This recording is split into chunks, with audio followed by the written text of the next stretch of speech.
She stood at the altar while the whole town laughed. Her groom walked away without looking back. She had nothing left. No family, no future, no dignity. Then a stranger rode out of the mountains, a man everyone feared, and did something no one in Red Hollow ever expected. He looked at her, really looked at her, and held out his hand. What happened next would change everything. If you're watching this story, hit like now, and comment the name of the city you're watching in, so I know how far my story has progressed. Don't miss out. Subscribe to the channel so you don't miss the next part. The dress had taken Clara Whitmore 4 months to finish. She had sewn it herself because there was no one else to do it, and because buying one from Mabel Crouch's dry goods store would have meant listening to Mabel's opinions about the whole affair, and Clara had heard enough opinions to last her several lifetimes. She had cut the fabric from a bolt of ivory muslin she ordered by post, unpicked the seams twice when the fit came out wrong, and finally, on the last week of September, she had held it up in the light coming through her bedroom window and thought that it looked all right. Not beautiful, maybe, but all right. She had allowed herself that much. Red Hollow was not a town that encouraged women like Clara Whitmore to think too highly of themselves. It was a frontier settlement pressed up against the eastern foothills of the Caldwell Range, a place of mud streets and wooden storefronts, and people who had come from somewhere else and hadn't found what they were looking for and were quietly bitter about it. There were maybe 300 souls in Red Hollow, if you counted the homesteaders who came in for supplies on Saturdays. Clara had lived among them her entire 26 years, had grown up in the house her father built on the north end of town before his lungs gave out, had worked the counter at Hargrove's Feed and Seed since she was 14, and she knew every face and every voice and every opinion that had ever been formed about her. The opinions were not complicated. Clara Whitmore was fat. That was the beginning and end of it, as far as Red Hollow was concerned. She was a big woman, wide through the shoulders and heavy through the hips, and she had been that way since childhood, and no amount of smaller portions or longer walks had changed it, and she had eventually accepted that it was not going to change. The town had never quite accepted the same thing. There was always someone with an observation to make. A remark dropped at the general store, a laugh half swallowed when she walked past the saloon, a particular way that certain women in town looked at her that made her feel like something that didn't quite belong in the landscape. She had learned to carry it like a stone in her boot. You stopped noticing after a while. Or you told yourself you did. The engagement to Douglas Pell had come about through a combination of desperation and poor judgment, mostly Douglas's, as it turned out, though Clara had done her share of not looking closely enough at what was right in front of her. Douglas ran the livery at the south end of town and had a pleasant face and an easy way of talking that Clara had mistaken for about 7 months for genuine warmth. He had come calling in the spring, and she had cooked for him, and he had eaten well and talked about his plans for expanding the livery.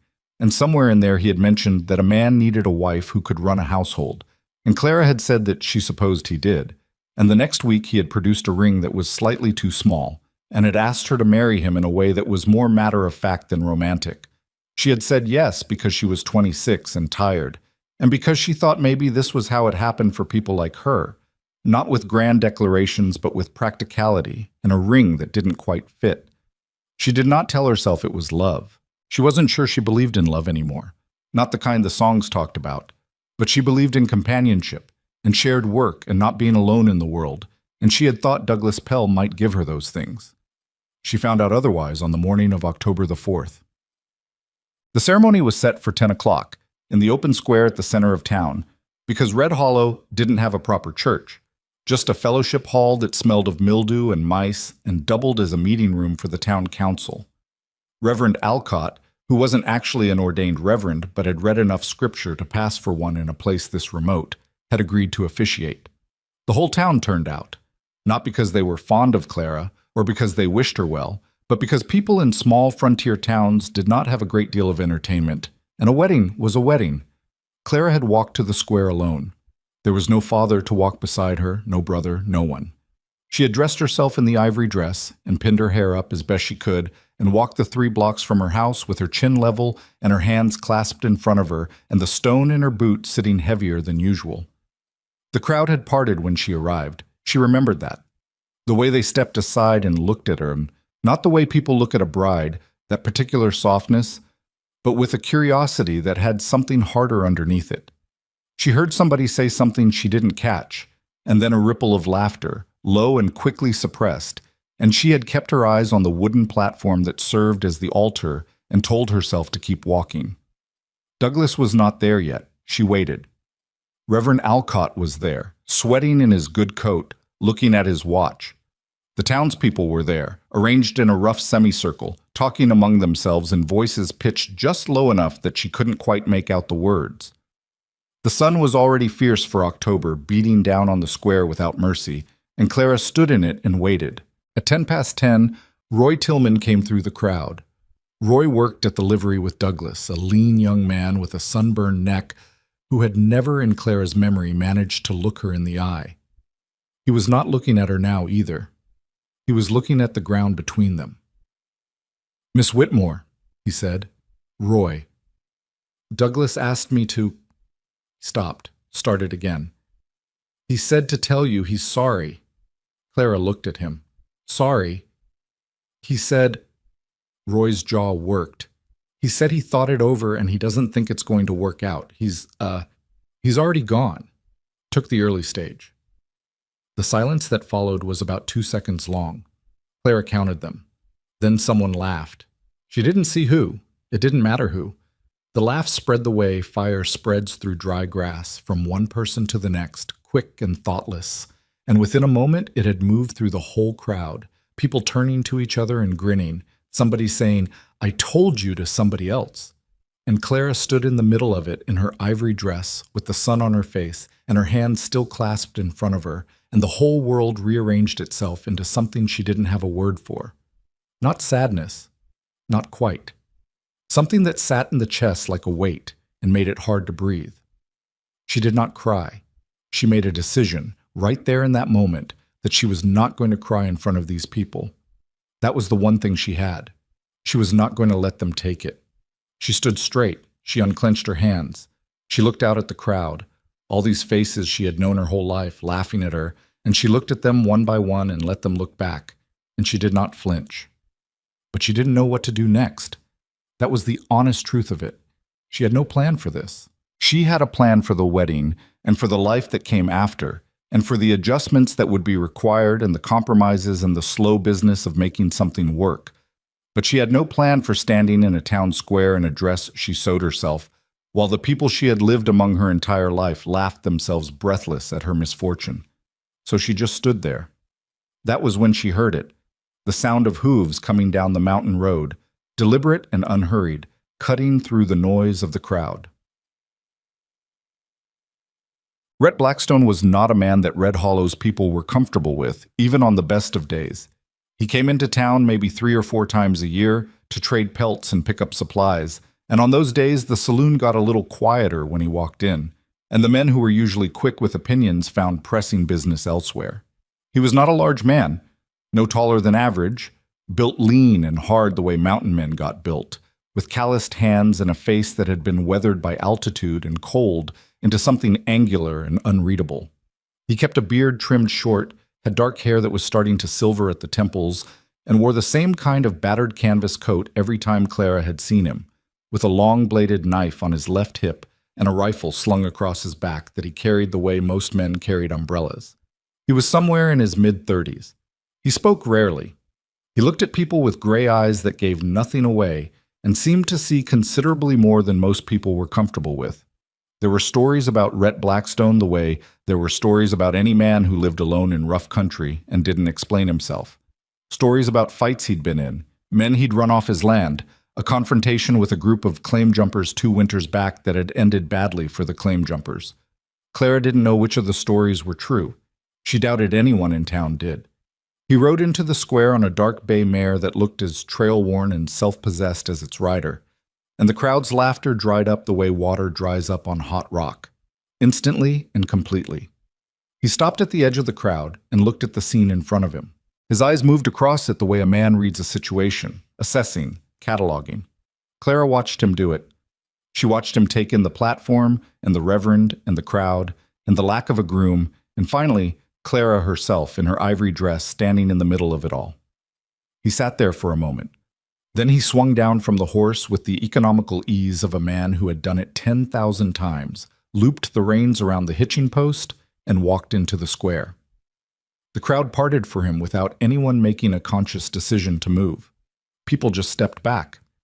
He walked straight to Clara, stopped about 3 feet from her, looked at her the way he had looked at the whole scene, direct, assessing, without any of the layered meanings that everyone else in this town packed into a look at Clara Whitmore.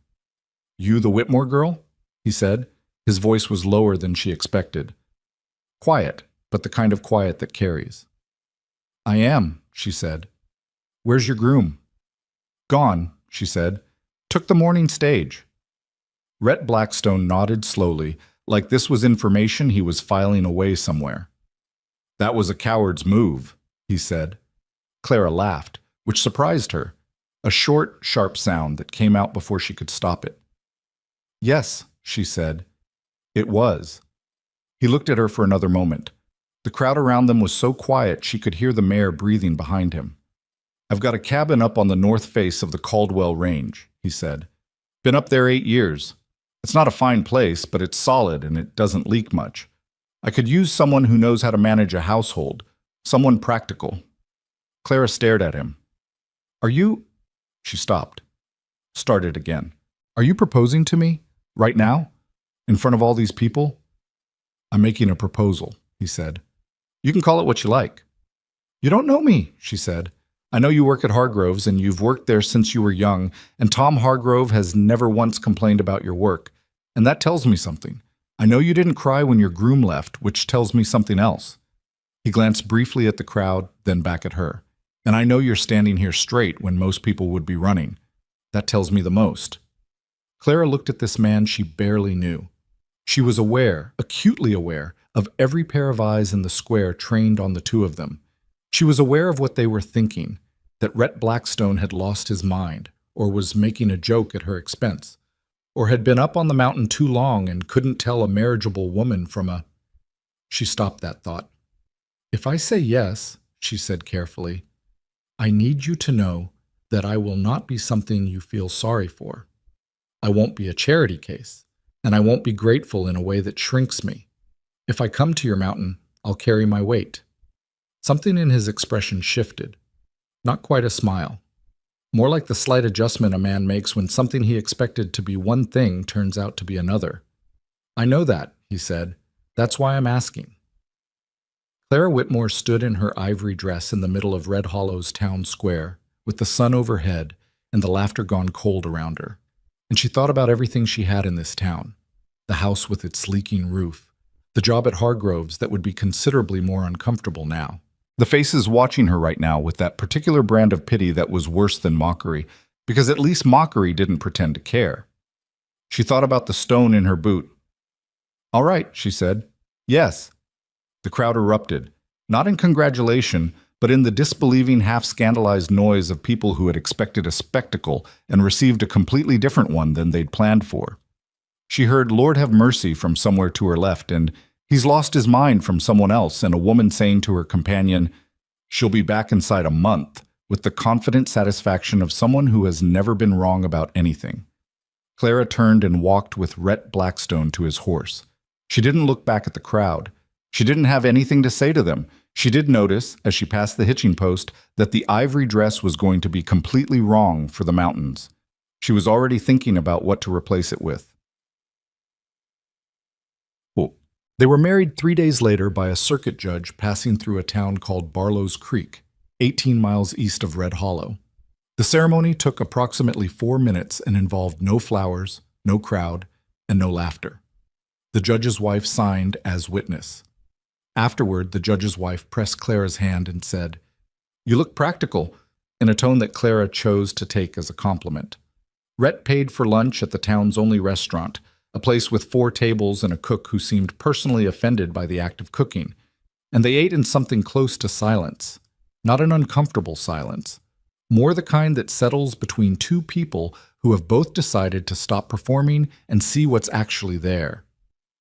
"You should know," Rhett said somewhere in the middle of his second cup of coffee, "that I don't talk much.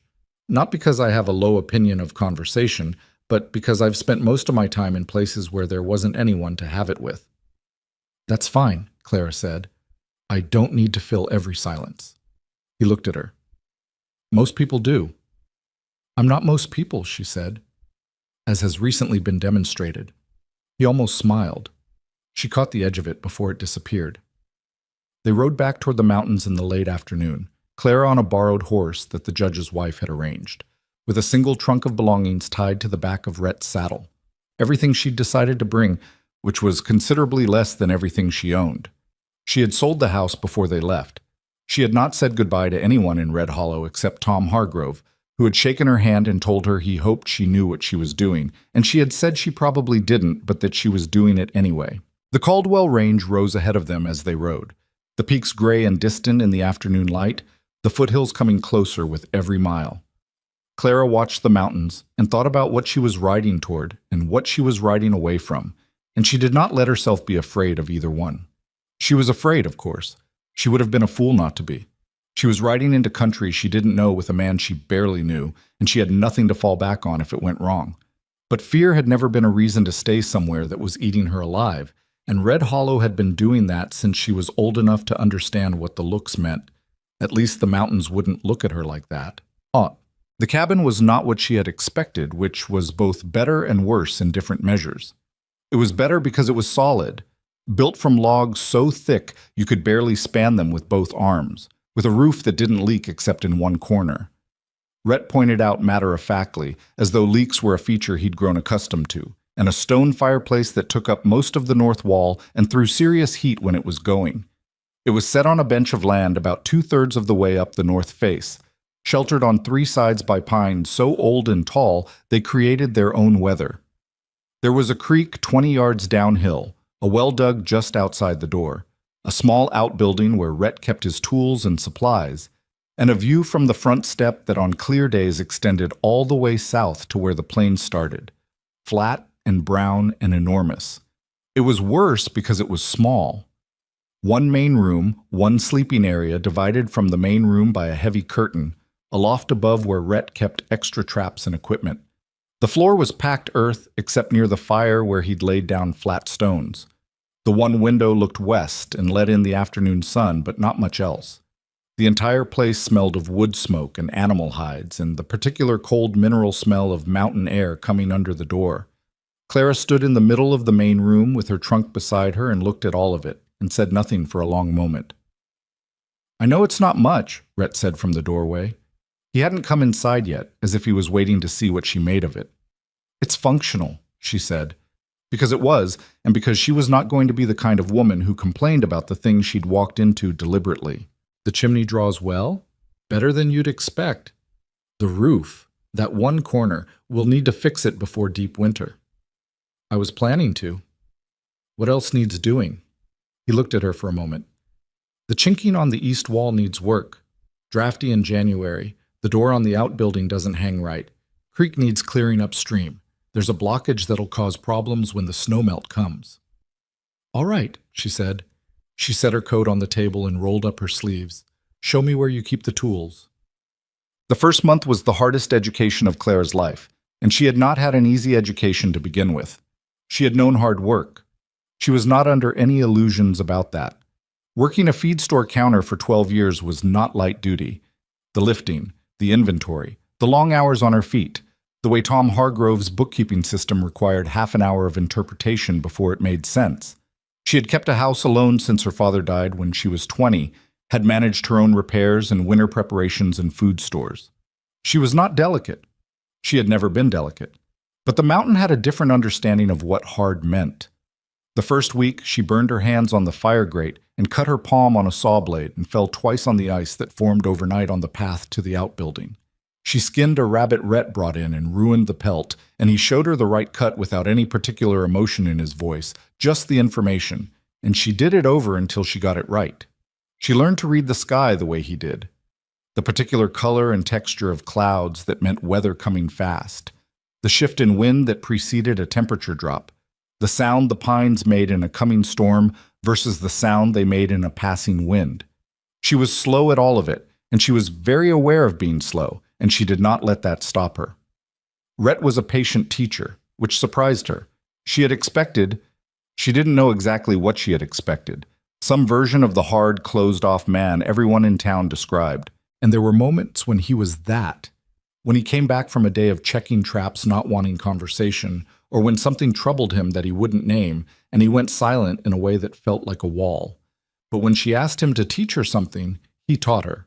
Directly, without condescension, and without the particular variety of mansplaining she had experienced from virtually every man she'd ever worked alongside who thought he knew more than her. He showed her how to set the traps he used for marten and fox and beaver, showed her the game trails that ran through the property and how to read the signs animals left, showed her how to judge ice thickness on the creek, how to clear a chimney, how to dress game so that nothing was wasted. He showed her once, slowly, and then he expected her to do it. And if she did it wrong, he told her specifically what was wrong and let her try again. "You're not what I expected," she told him one evening, about 3 weeks in, when they were sitting on opposite sides of the fire after dinner. He looked up from the trap he was repairing. "What did you expect?" "I don't know," she said. "The town had a lot of ideas about you." "Towns usually do," he said. He went back to the trap. "What did they say?" "That you were dangerous, that you'd run men off your land, that you'd—" She paused. "There was a story about some claim jumpers." "There was," he said. He said it like a door closing. Not angry, just final. She respected the finality. "Were they wrong? The stories?" He was quiet for long enough that she thought he wasn't going to answer. Then he said, "The part about me being dangerous, that's true enough, when I need to be. The rest—" He set down the trap. "I've done things I don't particularly want to talk about. I came up here to be somewhere those things didn't follow me." "Did they follow you?" "Some of them," he said. "Some things you can't outrun by going up a mountain." Clara thought about that. She thought about the things she had carried out of Red Hollow. Not in her trunk, but in her chest, the kind of weight that didn't pack down. "No," she said. "I suppose you can't." He looked at her then, really looked at her, the same way he had in the town square. "What do you carry?" he said. The question was so direct and so unexpected that she almost laughed again. "That's a forward thing to ask a woman," she said. "You started it." Fair enough, she supposed. 26 years of being looked at like I don't belong in the world I'm standing in, she said. That doesn't go away just because the world changes. He nodded slowly. No, he said. It doesn't. But it's quieter up here. Clara looked out the window at the dark pines against the darker sky, and the stars above them so thick they looked like spillage. It is, she agreed. It's considerably quieter, Mum. By the second month, she had stopped burning herself on the grate. She had learned how to fall on ice without going over, a skill that was more about balance and instinct than she'd expected, and one that had taken a spectacular bruise on her left hip to properly absorb. She had repaired the east wall chinking herself, a project that had taken 4 days and used language she hadn't used since her father was alive. And when it was done, the draft was gone, and Rhett had run his hand along the new chinking and said, "Good work," in the same tone he might use to describe the weather. She was learning to take his compliments as the significant things they were. The isolation was its own adjustment.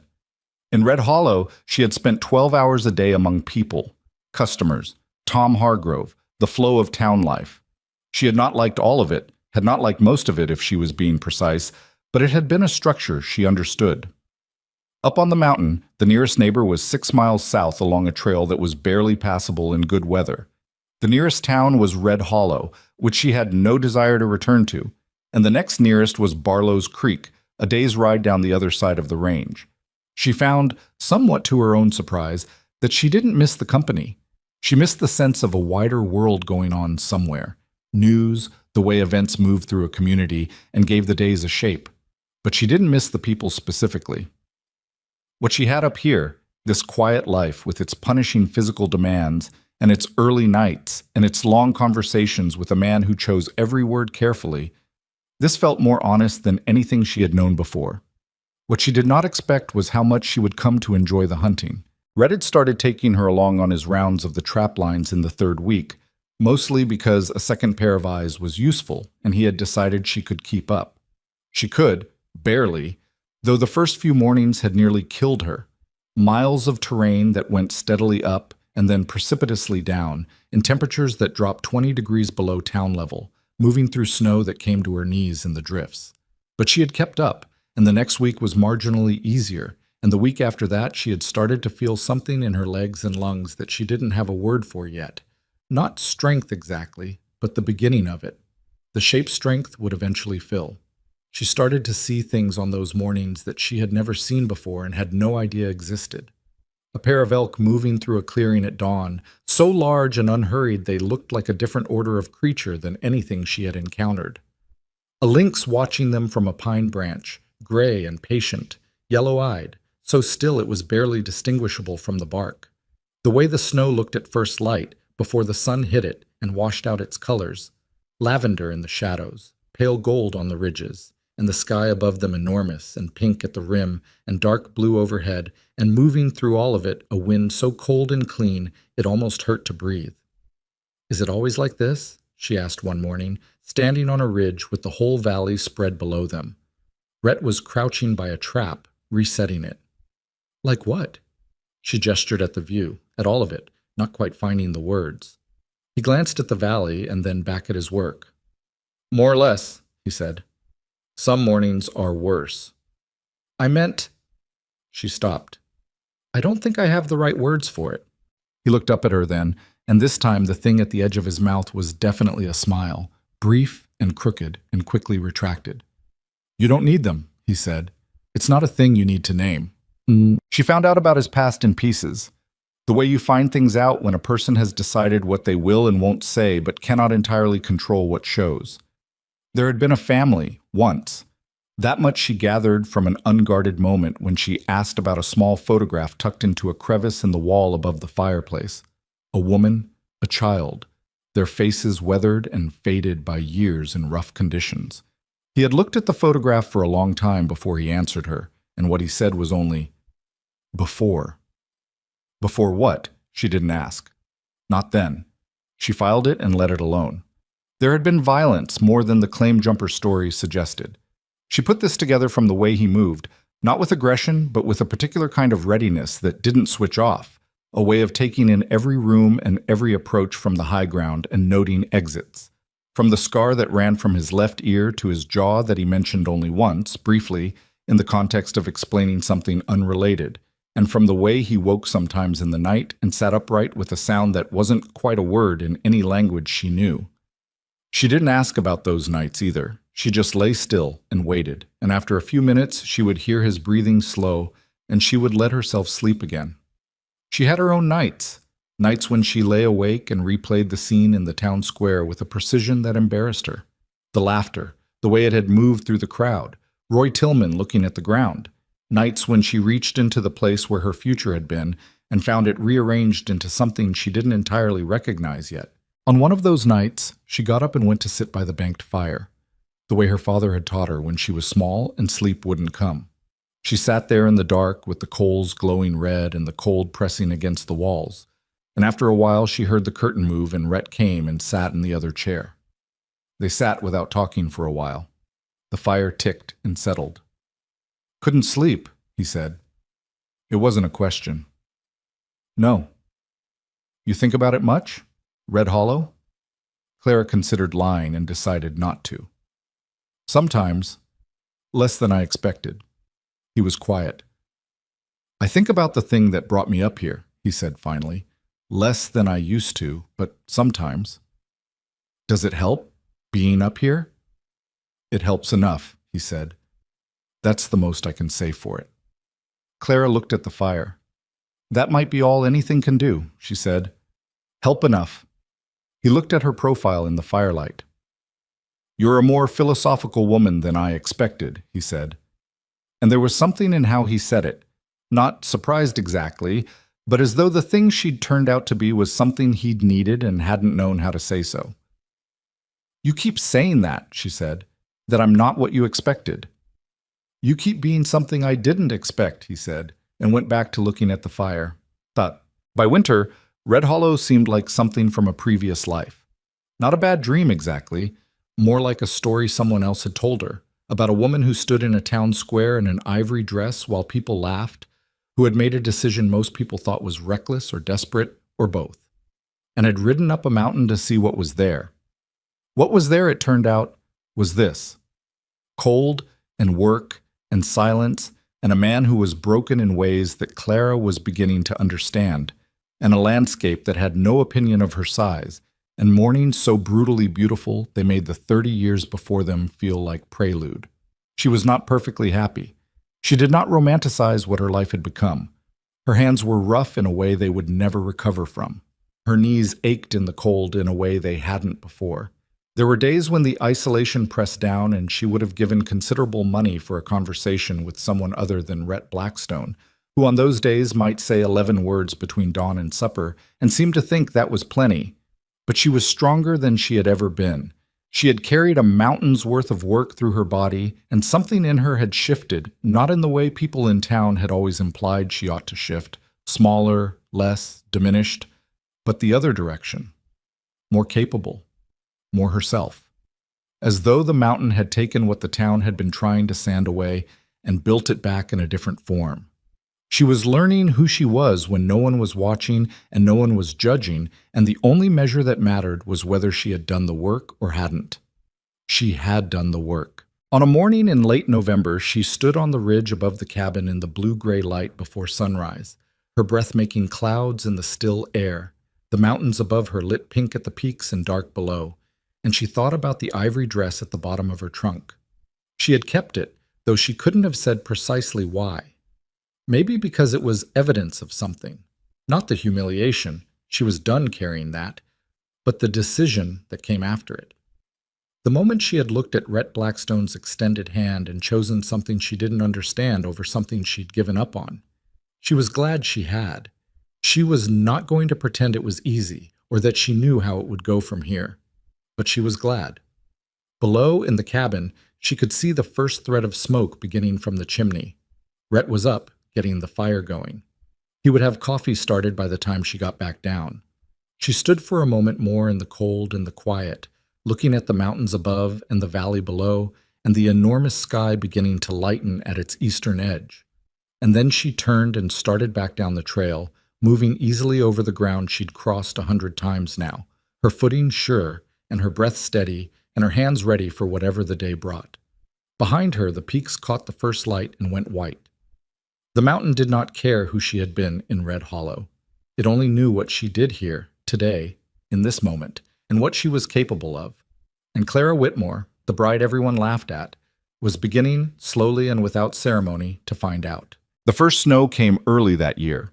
Rhett had said it would, sometime in the second week of November, standing at the door of the cabin and looking at the sky with the particular expression he used when he was reading something the rest of the world hadn't caught up to yet.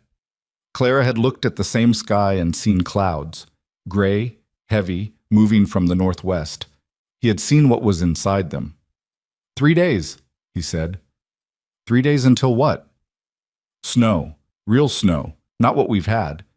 She had filed that alongside the other things she was learning to trust. His read of wind direction, his instinct for which trails would freeze and which would stay passable, the way he could look at a tree line and tell her what was moving through it. 3 days later, she woke before dawn to a silence so complete it had a texture, and she understood what he'd meant by real snow.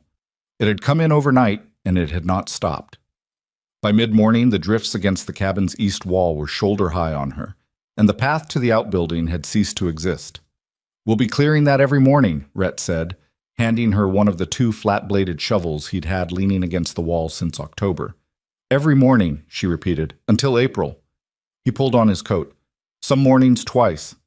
Clara picked up the shovel and followed him out into it. That was the rhythm of deep winter on the Caldwell Range. Not dramatic, not the kind of suffering that made for good stories, but a grinding, daily, unrelenting requirement to stay ahead of what the mountain threw at you. The cold was not the picturesque kind. It was a cold that got into your joints and stayed there, that turned the simple task of drawing water from the well into a 10-minute operation because the rope froze to the bucket. That made the outhouse a thing she had very strong opinions about by January. She learned to layer clothing the way Rhett did. Thin wool against the skin, heavier wool over that, canvas outside, nothing that would trap sweat and freeze against her if she worked too hard. She learned to watch her fingers and ears the way you watched a fire, not with panic, but with attention, knowing that the moment you stopped paying attention was when you got hurt. She got hurt anyway. Everyone did, Rhett told her, the first winter. It was how the mountain established the terms. Her terms were 2 sprained fingers from a slip on the woodpile in December, a burn across her right forearm, shallow but ugly, from an ember that jumped the grate on a night when the wind came down the chimney wrong, a cold that settled in her chest in late January and stayed for 3 weeks, leaving her with a cough that rattled the whole cabin and a voice that went down an octave and didn't fully come back up until March. Through all of it, she kept working, not because she was performing toughness for Rhett or for the ghost of Red Hollow watching over her shoulder, but because the work had to be done and she was one of 2 people to do it, and stopping was not a real option. The trap line still needed running, the animals still needed feeding, the wood still needed splitting. You got sick and you worked sick, and you got better because the alternative was worse. Rhett, to his credit, did not treat her like a sick person in a way that diminished her. He took over the heavier outdoor work without comment during the worst week, and he made a soup from dried beans and smoked meat that was deeply, inexplicably good, and he left it near the fire where she could reach it without getting up. When she finally felt well enough to sit at the table rather than lying by the fire, he sat across from her with 2 cups of coffee and said, "You made it through."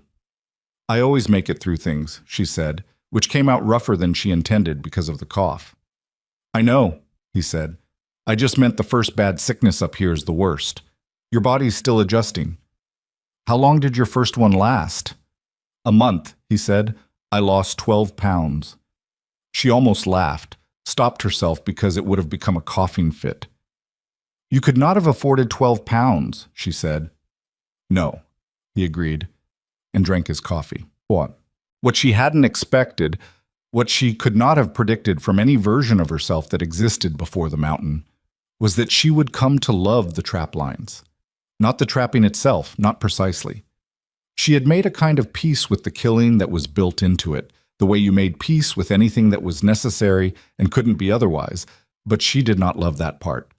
What she loved was the moving through it, the miles of terrain that she had come to know the way she had once known the layout of Hargrove's store, intimately, specifically, with a sense of where everything was and how it connected to everything else. She knew which creek bend the otter favored and which ridge the elk used as a windbreak. She knew the birch stand where the marten ran and the rocky outcrop above the south meadow where a pair of red foxes had denned last fall, though Rhett left that particular pair alone and didn't explain why except to say, "Let them be," which told her enough. She learned to move quietly. This was harder than it sounded because she had never been a quiet mover. She was a big woman and she moved like one, and the mountain's terrain required a different way of placing her feet, a different distribution of weight, a patience in each step that did not come naturally. Rhett showed her once, moving through a quarter-mile of packed snow without making more than a whisper of sound, and she had watched him and understood in theory what he was doing and spent the next 3 weeks failing to replicate it, and the week after that beginning, tentatively, to get it. "Better," he said one morning, when she came up behind him on a trail and he didn't hear her until she was 8 feet away. "You heard me at 8 feet, she pointed out. "I heard you at 6, he said. "Last week it was 20. She counted that. The tracks were another thing she came to know. Not just the obvious ones, the deer and the elk she'd recognized from the beginning, but the smaller stories the snow told if you looked carefully. The 3-toed drag of a rabbit that had gone under brush to hide. The long silent stride of a mountain lion that had passed through sometime in the night, its trail following the edge of a meadow with the specific purposefulness of a predator that knew where it was going. She came across that track one morning in February and stood over it for a long moment, looking at the size of the print, and felt something move through her that was not quite fear and not quite admiration, but lived in the neighborhood of both. "How close does it come?" she asked Rhett when she showed him. He crouched over the track. "Closer than this in summer," he said, "when it's hungry." "Has it ever—" "Twice," he said. He didn't elaborate, but he glanced at the long knife on his hip in a way that told her what twice had looked like. "You carry yours?" She had the smaller knife he'd given her in November, a straightforward working blade she wore on her right side. Always, she said. Good. He stood up. You see it. Make yourself big. Don't run. I know not to run from a predator. Most people know it, he said. Knowing it and doing it are different when the thing is actually in front of you. She thought about that for the rest of the morning. She thought about all the things she'd known in theory before the mountain that turned out to be entirely different in practice. Not just the physical things, but the interior ones. She had known, in theory, that she was capable of more than Red Hollow believed. She had known it without being able to prove it, which was its own particular kind of frustration. The way knowing you're right about something you can't demonstrate yet just sits in you and waits. The mountain was providing the demonstration. One cold morning at a time. It was March when she found out about the woman in the photograph. Not from Rhett. Not directly. Not voluntarily. From a man named Cord Eller, who came up the trail from the south on a gray horse with a pack mule and arrived at the cabin on a Tuesday morning when Rhett was out checking the lower trap line. Clara heard the horse first, and she came out of the outbuilding with a hatchet in her hand, which was not because she was nervous, but because she had been splitting wood and didn't put it down before she came to see who was there. The man on the horse pulled up short when he saw her and looked at the hatchet with visible wariness. I'm looking for Blackstone, he said. He was a weathered man in his 50s with a gray-streaked beard and the kind of face that had done a lot of time outdoors. Rhett Blackstone. He'll be back by noon, Clara said. She lowered the hatchet to her side but didn't put it away. You're welcome to wait. The man climbed down from his horse. Cord Eller, he said. I knew Rhett, years back, before he came up here. Clara introduced herself and put the hatchet down and made coffee, which Cord Eller accepted with the gratitude of a man who had been writing since before dawn. He sat at the table and looked around the cabin with the expression of someone who was noting changes and deciding what to say about them. Place looks different, he said finally. Different how? Better. He wrapped his hands around the cup. It had gone to hell, honestly, after everything. He stopped. He hasn't talked to you about it. Not much, she said. She sat down across from him. I haven't pushed. Cord Eller looked at her for a moment like he was taking her measure. Then he said, her name was Josie, his wife. The little girl in this picture was their daughter, May. They were living down in the valley then, had a homestead about 15 miles south of here. He turned the cup in his hands. There was a fire. Winter, maybe 7 years back.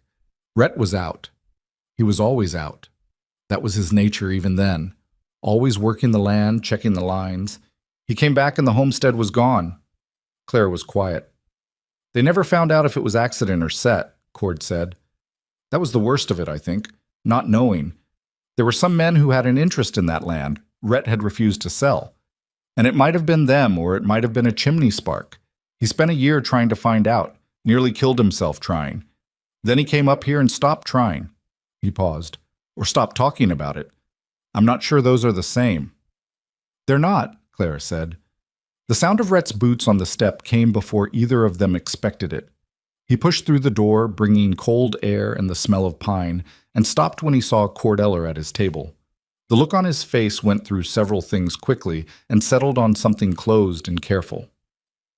Cord, he said. Rhett. The older man stood. I was passing through the territory. Thought I'd come up. You never just passed through, Rhett said. What is it? Cord reached into his coat and produced a folded paper, which he set on the table. Rhett looked at it without touching it for a moment, then picked it up and read it. Clara watched his face. He was very good at keeping his face from doing things, but the paper made something happen at the corners of his eyes that he couldn't entirely suppress. Where did you get this? He said. Office of Land Records in Barlow's Creek. A clerk there sent word. He knew you and I had history. There's a firm, Cord said, operating out of the Eastern Territory. They've been filing claims on mountain land all across this range. They file the claims quiet, then they come and tell the people already on the land that they're trespassing. He nodded at the paper. They filed on your parcel 3 months ago. Clara felt the air in the room change the way air changed before weather. Rhett set the paper down on the table slowly. They filed a claim, he said, on land I've held for 8 years. They filed a claim, Cord confirmed. Whether it's valid or not is another matter. These outfits, they count on people not having the resources to fight it, or the will. Rhett stood very still. Clara had learned what that stillness meant. It was not peace. It was the opposite of peace. It was the moment before something that had been held in check made a decision about whether to stay held. "Who are they?" she said. Both men looked at her. "The firm," she said. "Who are they?" Cord pulled out another piece of paper, smaller, a note in a tight hand. "They operate under a few names. The main name is the Harlow Syndicate. The man who runs the operation is called Denton Voss. Wealthy man, based out of the territory capital. He's been buying up mountain land claims for 2 years.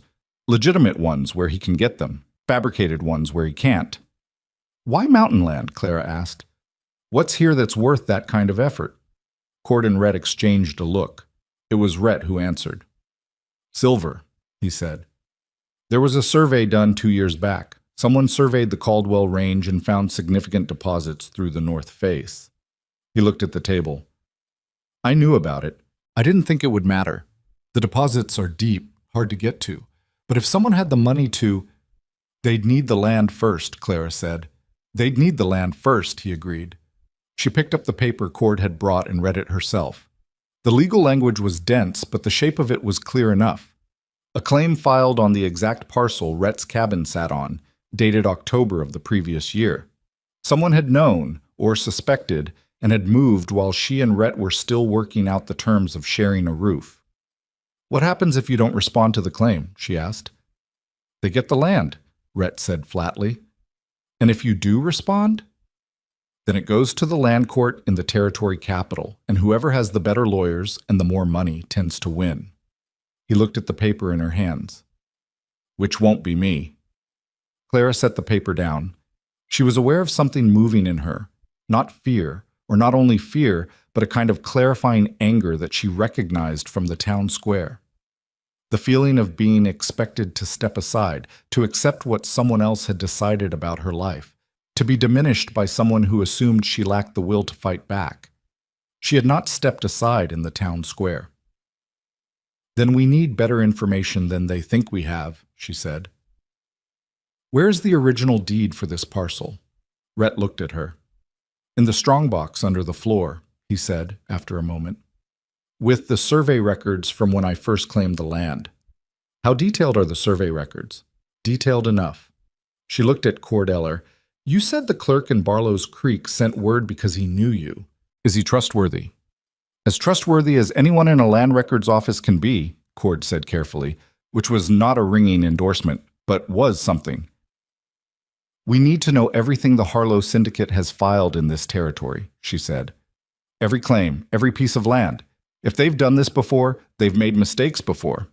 And if they've made mistakes before—" "There's a pattern," Rhett said slowly. "There's a pattern," Claire said, "and a pattern can be used." The two men looked at each other again, and this time the look was different. Something in it she couldn't entirely read, but which seemed to involve a reassessment. Cordeller finished his coffee. "You're a different kind of woman than I expected up here," he said, which Claire was beginning to think was going to be the defining sentence of her life on this mountain. "So I've been told," she said, and picked up the land claim paper and read it again from the beginning, looking for the edges of the thing, the places where it might come apart. Outside, the last of the winter snow was still heavy on the pine boughs, bending them toward the ground under the weight. But the light was changing, longer in the afternoons now, a different quality to the cold, less final than January's cold, more like something that was on its way out rather than something that intended to stay. Spring was coming. Not here yet, not fully, but moving toward them through the mountains, and with it, Clara understood, everything that lived on this land was going to have to decide what it would do when the men with money and forged papers arrived to take what wasn't theirs. She folded the claim paper in half and set it beside the strongbox Rhett had pulled from under the floor, and she looked at the deed inside. Real, dated, witnessed, the ink faded but legible, and she thought, we have something they didn't expect us to have. She just had to figure out how to use it. Cord. Eller left the next morning with a list Clara had written on the back of a supply receipt. Names, dates, parcel numbers pulled from the deed and the survey records, specific questions for the clerk in Barlow's Creek. She had been up past midnight putting it together, sitting at the table with the strongbox open and a candle burning low while Rhett slept, or tried to. She had heard him turn twice behind the curtain and knew he wasn't sleeping any better than she was. He found her still at the table when he got up before dawn. "You should have slept," he said. "I will tonight," she said. "Look at this." She spread the survey records across the table and pointed to the parcel boundaries marked in faded ink. The Harlow Syndicate's claim cuts across here, this corner, southeast. But if you look at the original territorial survey from 12 years ago, before you filed, this boundary marker was a creek junction. That creek junction moved after the flood of 1871, which means their claim is drawn from a reference point that no longer exists the way their document says it does. Rhett looked at the maps. He was quiet for a long moment.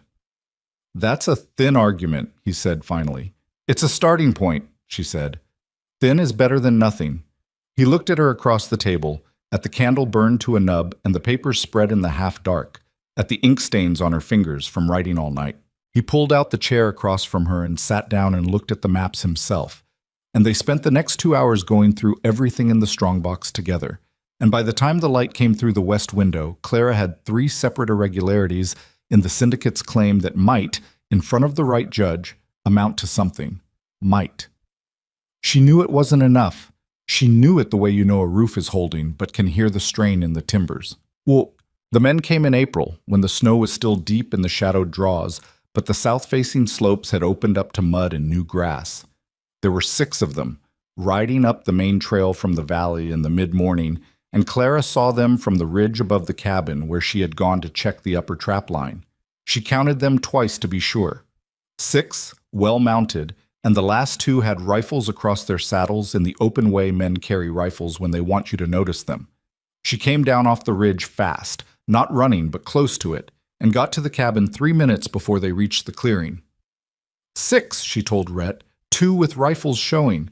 The one in front is dressed better than the others. Rhett was already moving to the window. He looked out through the gap in the shutter and his jaw tightened. "I know the one in front," he said. "His name is Casper Webb. He manages field operations for Voss, does the face-to-face work, so Voss doesn't have to get his hands on anything." "You've dealt with him before?" "He came through 2 years ago, said he was surveying for a mining concern." His voice was flat. "I told him to get off my land. And now he's back with 5 friends." "Now he's back with 5 friends," Rhett said.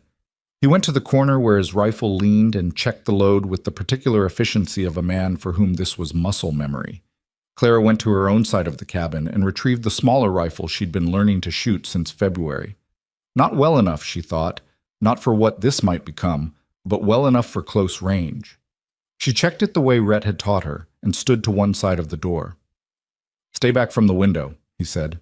"I'm not going to hide in here while you—" "I'm not asking you to hide," he said. "I'm asking you to stay back from the window so they can't see how many of us there are and can't get a line on you before I know what they want." That was different. She moved to the side wall. Webb knocked on the door with the unhurried confidence of a man who expected it to open. Rhett opened it and stood in the frame, filling it, the rifle not raised but held in a way that made its presence clear. "Blackstone," Webb said. He had a pleasant enough face, wide, sun-reddened, with the practiced ease of a man who did this kind of work regularly and had learned that a certain surface charm made it go smoother. "Good to see you're still up here. I wasn't sure after the winter." "Webb," Rhett said. "What do you want?" "I'm here on behalf of the Harlow Syndicate." Webb reached into his coat and produced a folded document, holding it out. "I think you're going to want to read this." "I've read your land claim," Rhett said. He didn't take the paper. Webb's pleasant expression adjusted slightly, not dropping, just recalibrating. "Then you know the situation. The syndicate holds a valid claim to this parcel as of October last year. We're prepared to be generous. We're offering compensation for your improvements and relocation costs. Reasonable terms given the circumstances." "Your claim is fraudulent," Rhett said. "The boundary references a creek junction that changed course 4 years ago. The claim is invalid." Something moved through Webb's face then. Not surprise exactly, but the expression of a man who had expected an easy conversation and found a different one. His eyes moved briefly past Rhett's shoulder into the cabin, and Clara pressed herself flatter against the wall, heart going harder than she wanted it to. "I'd encourage you not to make this difficult," Webb said. His voice had lost some of the pleasant. "The syndicate has considerable resources, and the courts in this territory move slowly.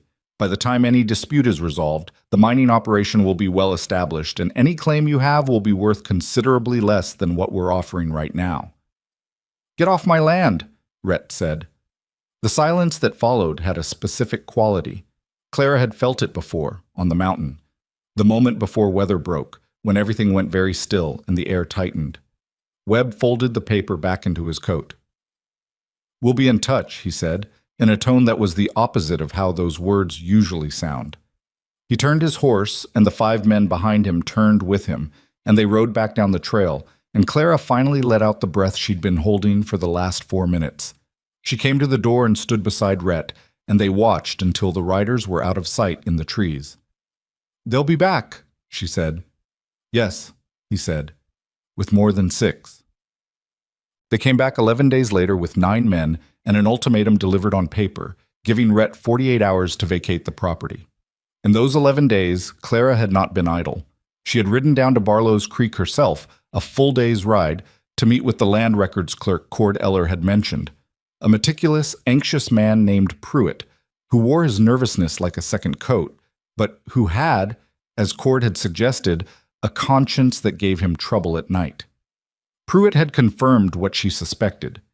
The Harlow Syndicate had filed 17 claims across the Caldwell Range in the past 2 years.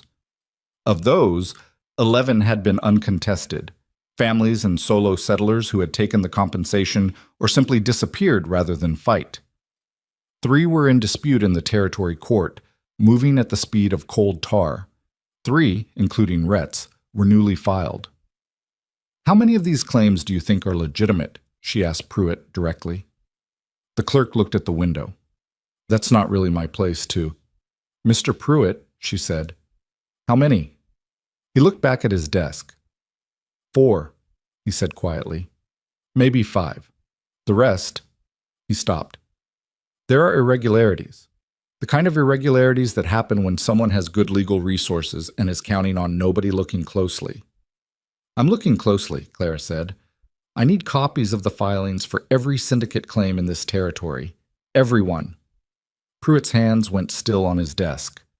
That's a considerable amount of—" "I'll pay for the copies," she said, "and I'll be here tomorrow to pick them up."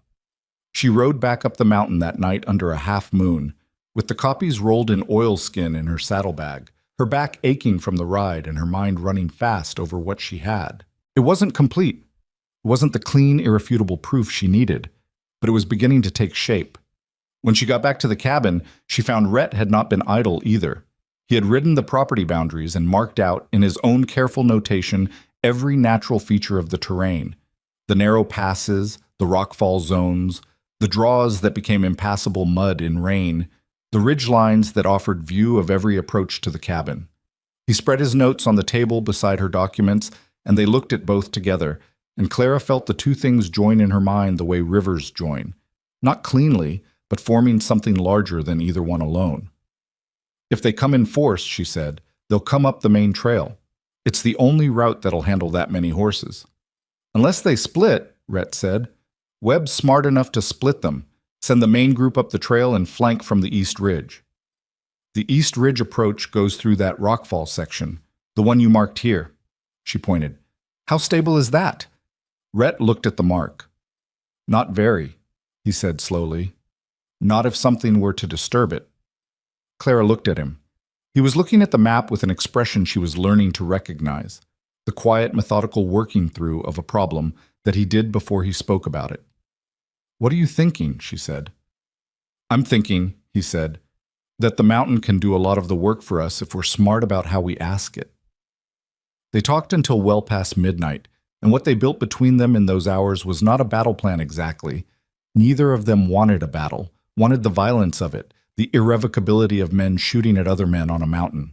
What they built was a sequence of contingencies, a shape the situation might take, and the responses to each shape, and within that framework, the specific features of the terrain that could be used not to hurt men but to stop them, to disorient and delay and discourage. The traps Clara had learned to set all winter were part of it. Not the small ones, or not anything meant for an animal's leg. Larger mechanisms, trip lines across the east approach that would rattle enough noise to wake them from dead sleep and collapse the narrow section of trail. A section of the main trail where water could be diverted from the creek above to turn the path to mud in under an hour. The rock fall on the east ridge, which Rhett said he could disturb with a well-placed shot into the right fracture point, sending enough rock down the approach to block it without endangering anyone who hadn't already committed to coming up it with guns. This only works if they come and we're ready before they are, Clara said. We have the 48 hours, Rhett said. We'll be ready. And if it's not enough, if they push through regardless, Rhett was quiet. Then it gets harder, he said. I need you to tell me what happens in that version, she said. I need to actually know, not the softened version of it. He looked at her across the table. In that version, people get hurt, he said, maybe killed. And the law in this territory is slow enough that even if we're right on paper, if Voss decides to take this property by force, the legal remedy comes after the fact, he paused. After, which doesn't help us much while it's happening. Clara sat with that. The candle between them burned and threw shadows. Outside, the mountain was dark and quiet, and she could hear the creek somewhere below and the wind in the upper pines. And she thought about all the mornings she had gone out into it and learned its particular language. And she thought about the photograph above the fireplace. Josie and May, gone in a winter fire that might have been set by men like Webb. And she thought about Rhett's stillness in the doorway when he'd told Webb to get off his land. Then we make sure the paper is irrefutable before they arrive, she said. We don't just have our deed, we have 17 claims with irregularities. We have a pattern. If I can get that in front of the right person. Who? Rhett said. The territory court moves. Not the court, she said. A territorial marshal. If the syndicate is running a fraudulent land scheme across 17 parcels, that's not a civil matter. That's fraud. That's a criminal matter, and a marshal has authority that the civil courts don't. Rhett stared at her. Where do you get a territorial marshal? Cord said there was one stationed out of the territory capital who had been making noise about land fraud for the past year. He mentioned it, said Voss had been careful to stay just inside the civil boundaries so far. She spread the syndicate's filings across the table. But this, she tapped the papers, this isn't just inside the civil boundaries. This is 17 counts of fraudulent claim filing, potentially more. If the marshal sees this whole picture and not just one piece of it, Cord could get it to him, Rhett said. Cord is a day and a half out, she said. We have 48 hours. They looked at each other. I can make the ride, she said. Clara, I've ridden that trail a dozen times now. I know it. And I ride faster than Cord does. You know I do. She looked at him steadily. You stay here. You set the approaches the way we planned. I ride to where I can get a wire to Cord and tell him what we need, and then I ride to Barlow's Creek, and I put the full package of documents in front of Pruitt, and I ask him to sign an affidavit about what he's seen in those filings. She paused. He won't want to, but I think he will. He's been sitting on this for 2 years, and it's eating him. Rhett was quiet for a long moment. Outside, the wind picked up, moved through the pines, faded. The candle flame straightened. If they come before your back, he said. Then you hold, she said.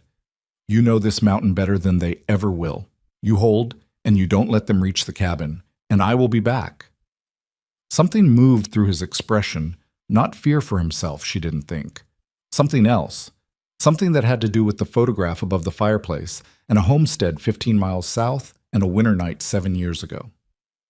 I'm not Josie, she said quietly, and I'm not leaving. I'm going to go get what we need and come back. That's all. He looked at her for a long moment. Then he nodded once, short and deliberate. Ride fast, he said. I will, she said. She started rolling the documents into the oilskin. And Rhett. What? If they come before I'm back, don't take chances you don't have to. The land matters. You matter more. He looked at the table. That's a complicated thing to say to a man who's been up here alone for 8 years. I know, she said. I'm saying it anyway. She left before dawn, riding hard down the mountain with the oilskin saddlebag and the cold at her back and the stars still bright above the peaks. The trail was mud in the lower sections and rock above, and she pushed the horse through both, and when she hit the valley floor, she pushed harder.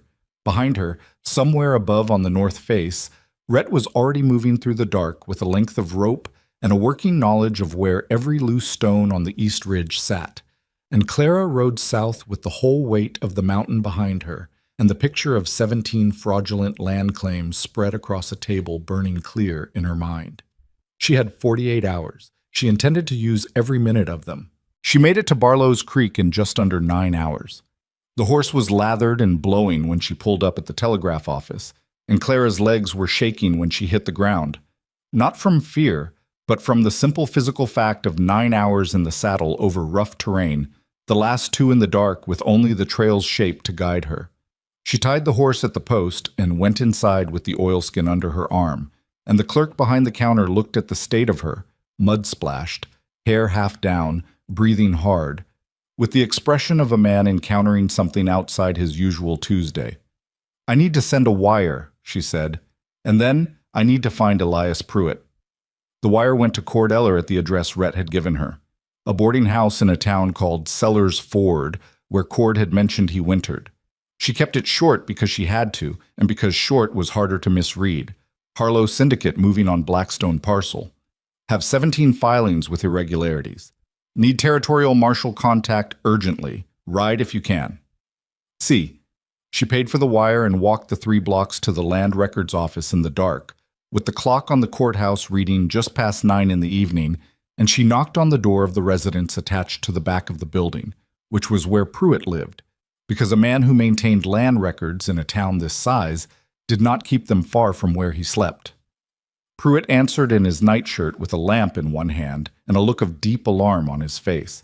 His alarm did not improve when he saw who it was. "Mrs. Blackstone," he said, It's past 9 o'clock. "I know what time it is," she said. "I need an hour of your time, and then you can go back to sleep. May I come in?"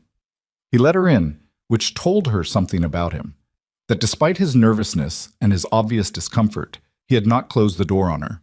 She sat at his kitchen table and spread the documents out and walked him through everything she had built in the past 11 days. The 17 claims, the specific irregularities in each, the boundary reference discrepancies, 3 instances of witness signatures she had reason to believe were falsified, and the clear pattern that emerged when you laid all 17 filings side by side and looked at them as a single operation rather than 17 separate claims. Pruitt sat across from her with his hands wrapped around a cup of cold coffee he'd forgotten to heat, and he went through the documents one by one, and his face did the thing that faces do when a person has been carrying a truth they haven't been able to say, and someone finally says it in front of them. "I knew," he said quietly when he got to the end. "I knew something was wrong with these filings. I noted 3 of the discrepancies myself, and I sent a query to the Territory Land Office and received a reply that the filings had been reviewed and found to be in order." He set down the last paper. "When the Territory Land Office tells you something is in order, you have a limited number of options." "Who in the Territory Land Office?" Clara said. Pruitt looked at her. "A deputy commissioner named Halford. He's been in that position for 4 years. He paused.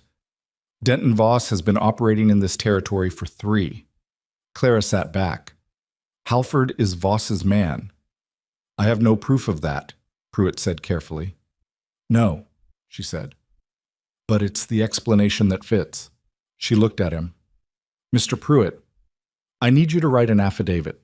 What you just told me, that you identified discrepancies, that you filed a query, that you received a reply from Halford saying the filings were in order. That's not an accusation. That's a factual account of what happened. Can you do that?"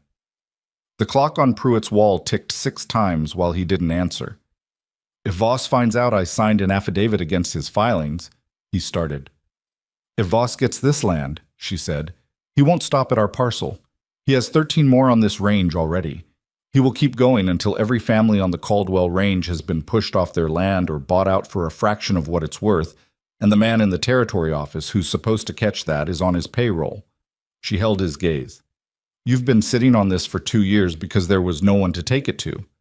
I'm telling you there's someone to take it to, but I need what you know on paper." Another long silence. "The territorial marshal," Pruitt said finally. "His name is Garrett Oakes.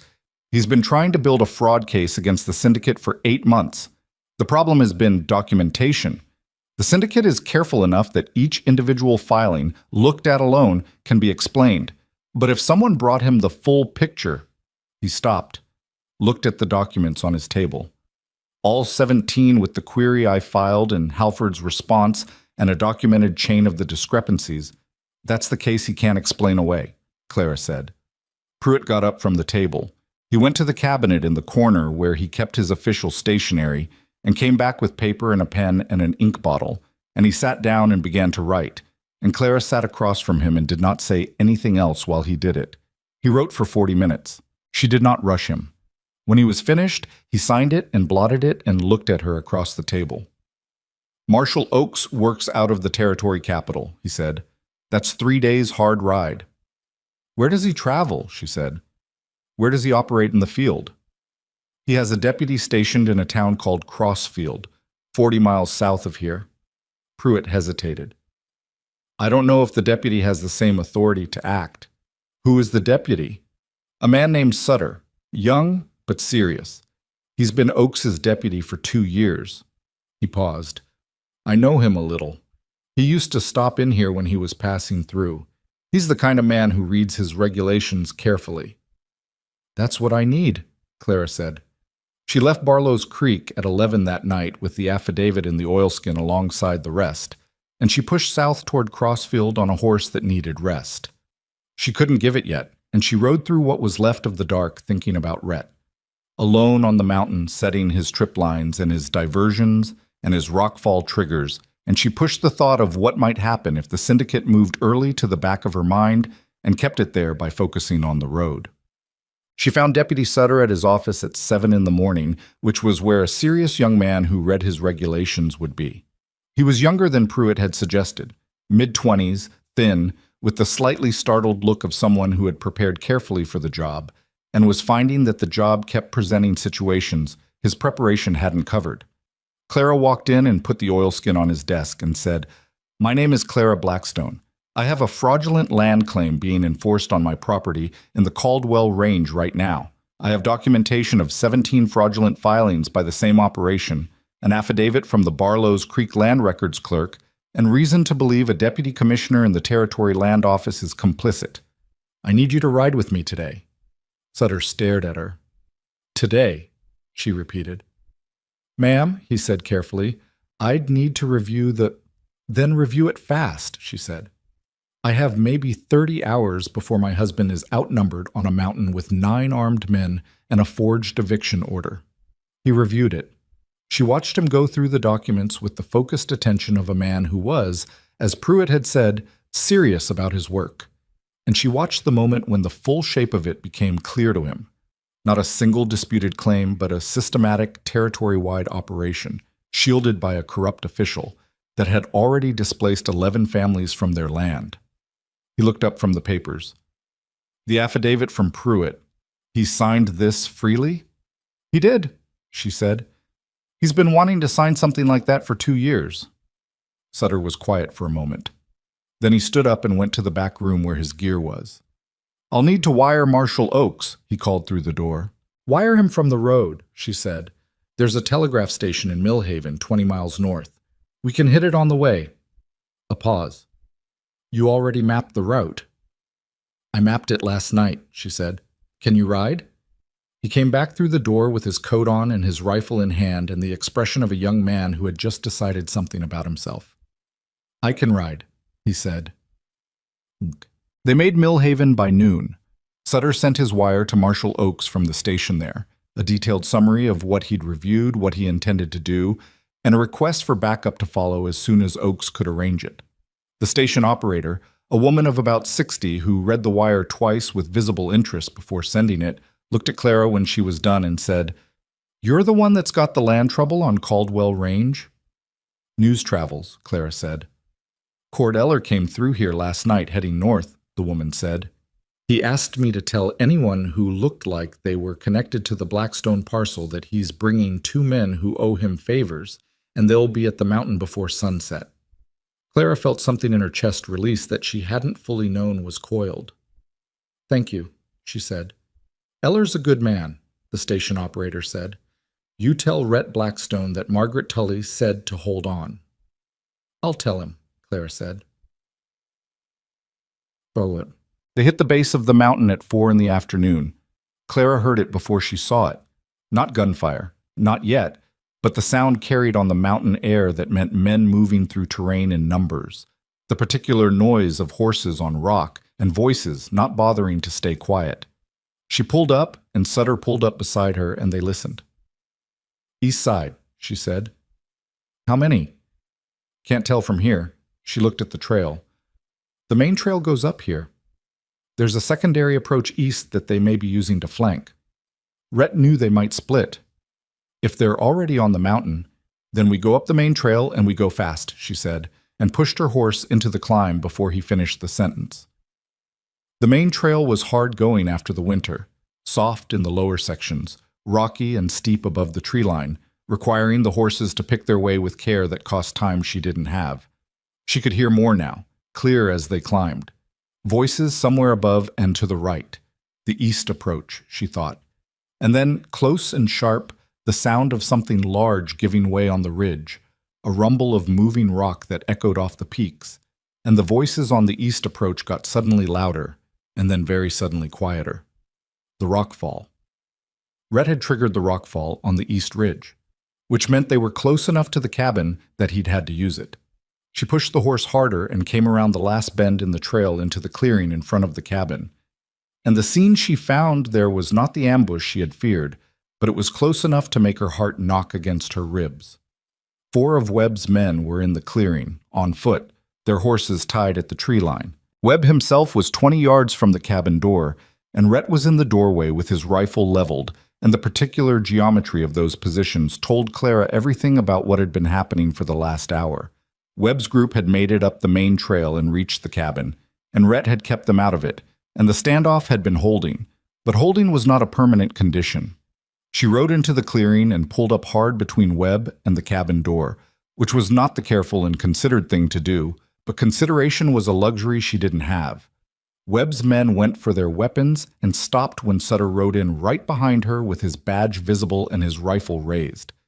"Deputy Sutter," Clara said loudly, clearly to the clearing. "Territorial Marshal's office."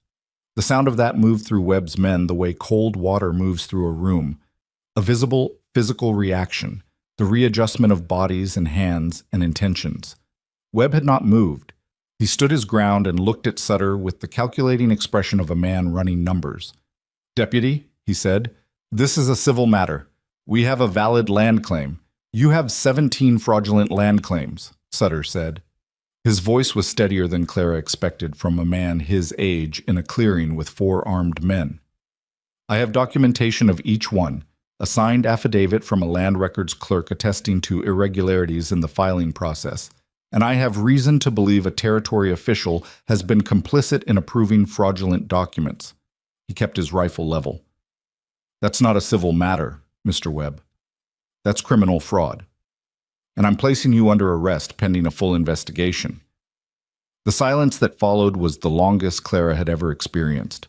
It lasted approximately 4 seconds and contained about 40 years' worth of decisions being made and unmade. Then one of Webb's men took a step back toward the horses, and the geometry of the clearing shifted, and what happened in the next 3 minutes was loud and confused and did not go smoothly.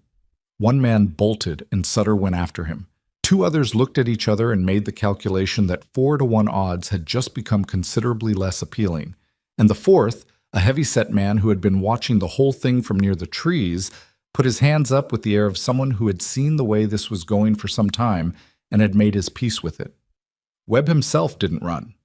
Clara had not expected him to run. He was not that kind of man.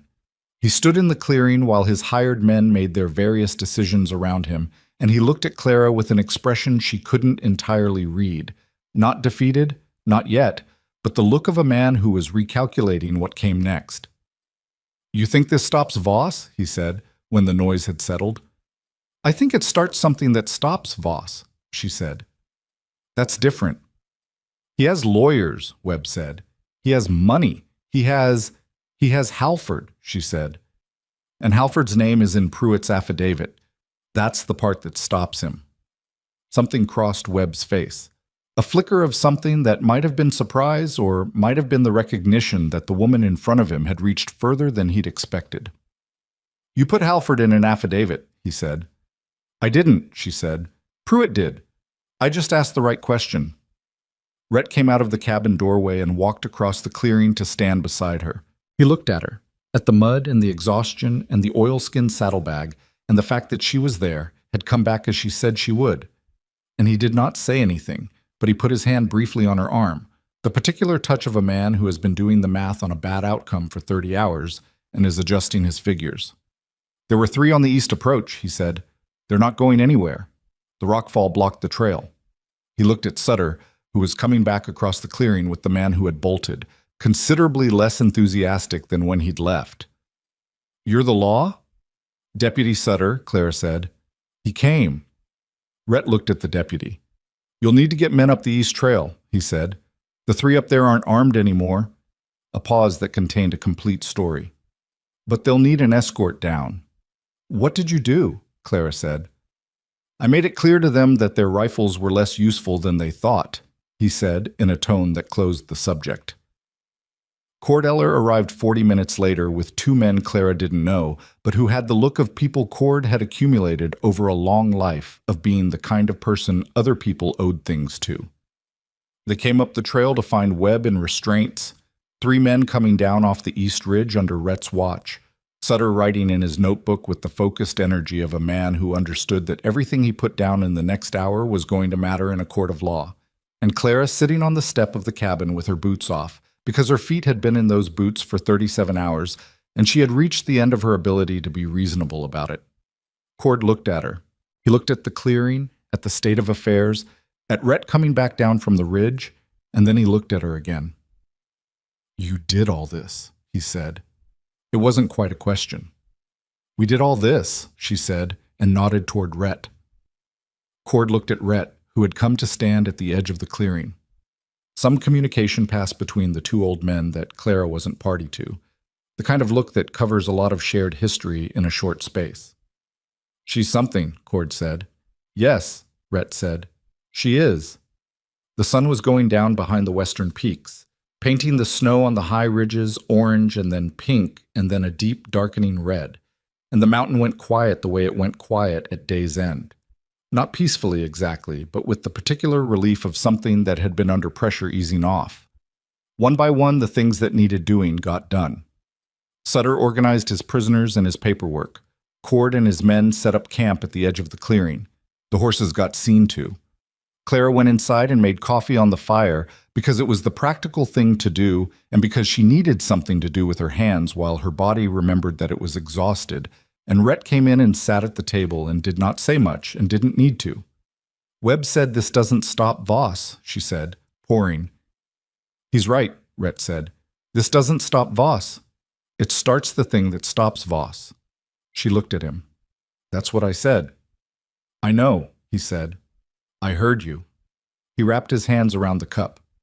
You got to Pruitt, got the affidavit. Halford's name is in it, she said. Once Oak sees that and starts pulling on that thread, the whole thing comes apart, Rhett said. He looked at his coffee. 17 families. 11 who already lost their land, she said. Maybe some of it can be restored. I don't know. That's for the courts now. She sat down across from him. Sutter is good. He'll make sure Oakes gets the full picture. Rhett nodded slowly.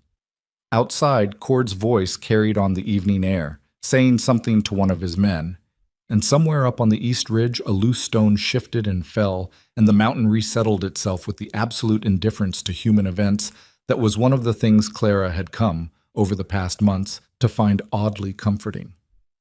You said you'd come back, Rhett said. I did, she said. I know, he said. He stopped, turned the cup in his hands.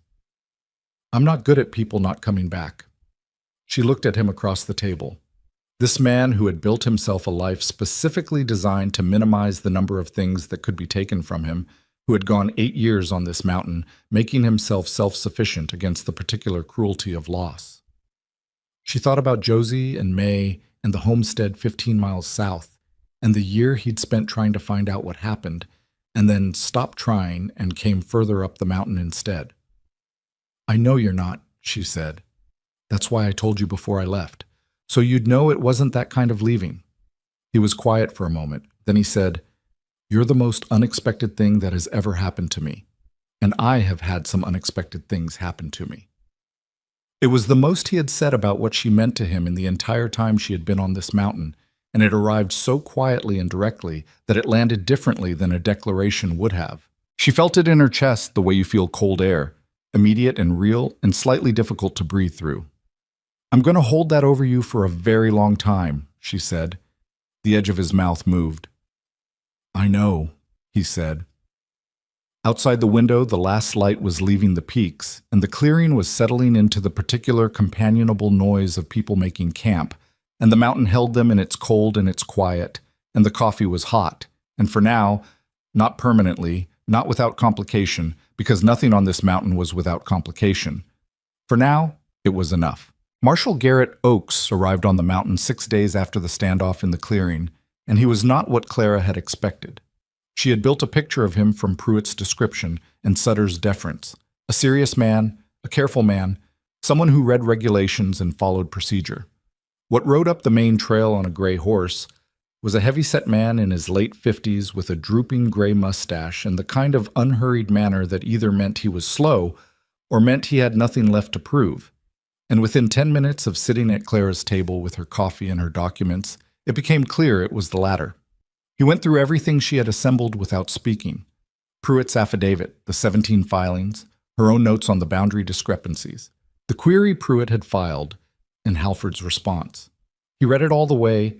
A man reads something he intends to use, not casually, but with the focused attention of someone building a structure in his mind, placing each piece where it would bear the most weight. When he finished, he set the last paper down and looked across the table at Clara. "You put this together yourself," he said.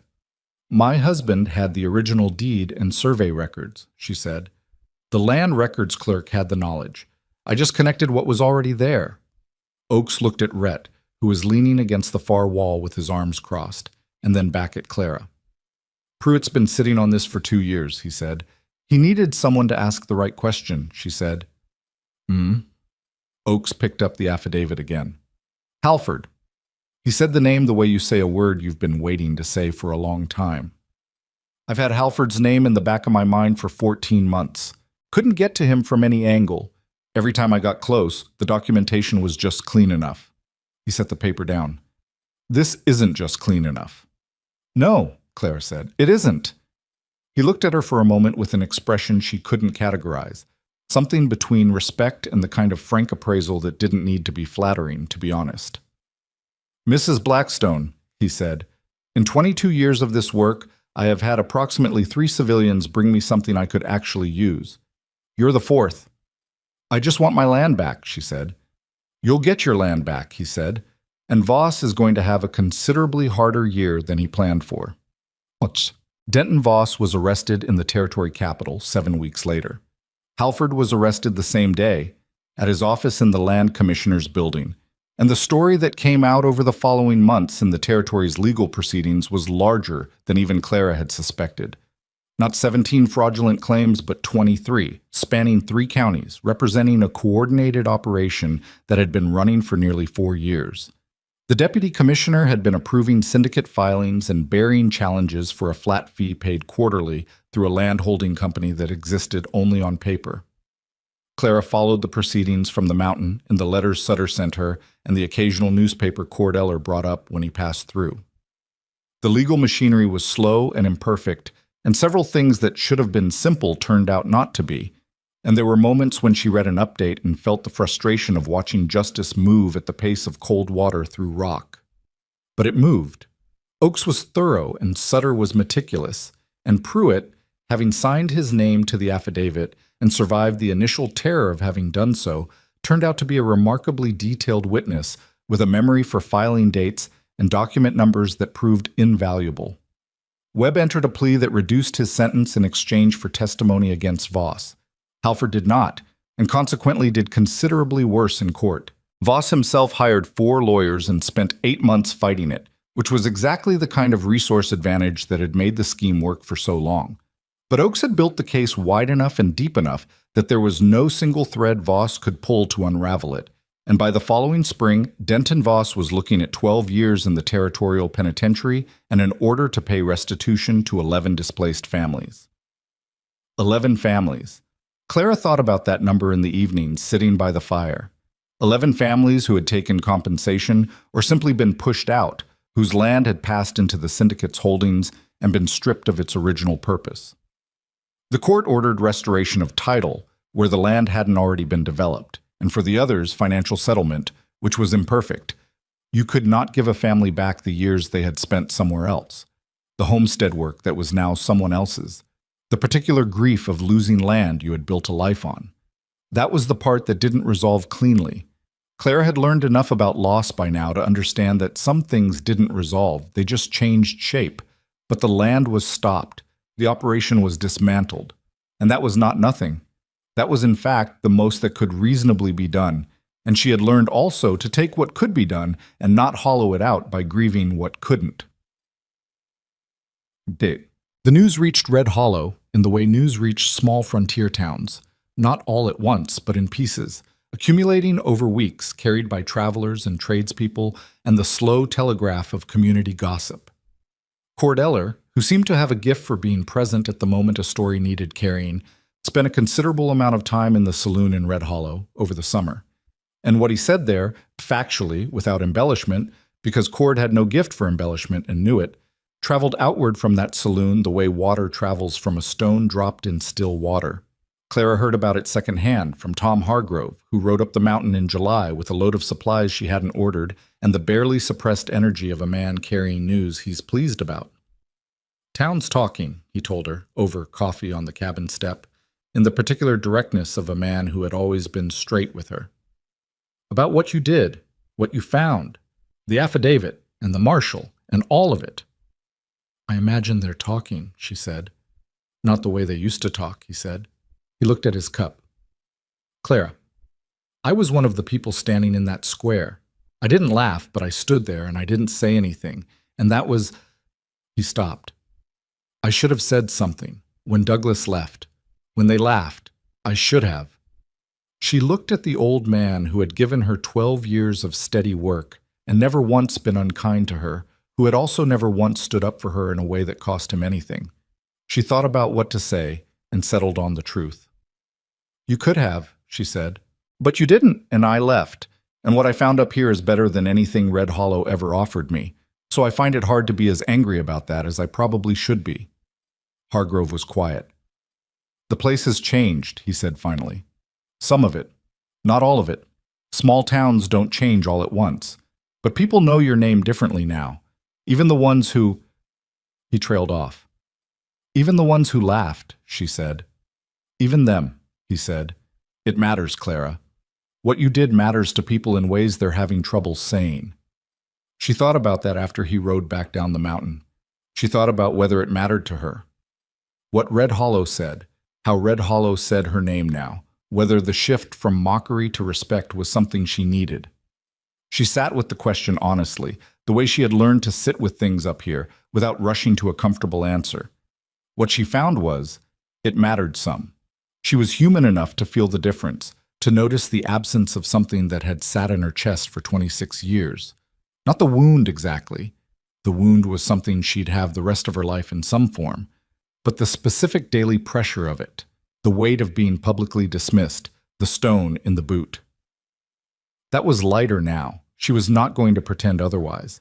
But it was not what she had done it for. She had done it for the land and for Rhett, and for the 11 families and for Pruitt's 2 years of sitting on something he couldn't say, and for the basic principle that what was fraudulent should not be allowed to stand simply because the person committing the fraud had more resources than the people it was committed against. The respect that came after was a consequence, not a purpose, and she thought that was an important distinction. That if you did the right thing because of how it would make people regard you, you were building on the wrong foundation. People's regard was too changeable, too dependent on factors outside your control, too similar to the weather in its refusal to stay consistent. What you built on the inside was yours. That held. The winter that followed was the worst in a decade on the Caldwell Range. It came early, late October, which even Rhett hadn't predicted with his usual accuracy, though he came close. And it came hard and stayed hard, with snowfall that buried the valley settlements and temperatures that cracked the bark on the old pines, and a wind that found every gap in every structure and made its presence known. The homesteaders in the valley were unprepared. The season had been mild through September, and people had been slow to complete their winter preparations, and by November it was clear that several settlements were in serious trouble. Not enough food stored, roofs that weren't built for this weight of snow, stock that was dying from exposure. Red Hollow was among them. The word came up the mountain with a trapper named Finch who passed through in early November, half frozen himself and carrying the information with the dazed urgency of a man who had been moving through catastrophe and couldn't quite get ahead of it. 3 families in the valley had already abandoned their homesteads. The settlement's food stores were a third of what they should be. The main road south was blocked by a drift that would take a crew of 20 men a week to clear. Rhett looked at Clara after Finch had been fed and warmed and sent on his way. "You're already thinking about it," he said. "I've been thinking about it for 3 days," she said, "since the second big snowfall." "Tell me." She had been, in fact, building it in her mind the way she had built the case against the syndicate, methodically, accounting for what existed and what was needed and where the gaps were. "The mountain route," she said. "The trail we use for the upper trap line. The one that comes down the west face and hits the old forestry track.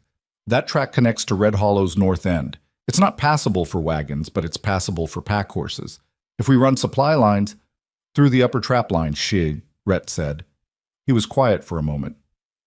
"In this weather, that trail is going to be—" "I know what it's going to be," she said. "I've been on it in bad weather. Not this bad. But I know it.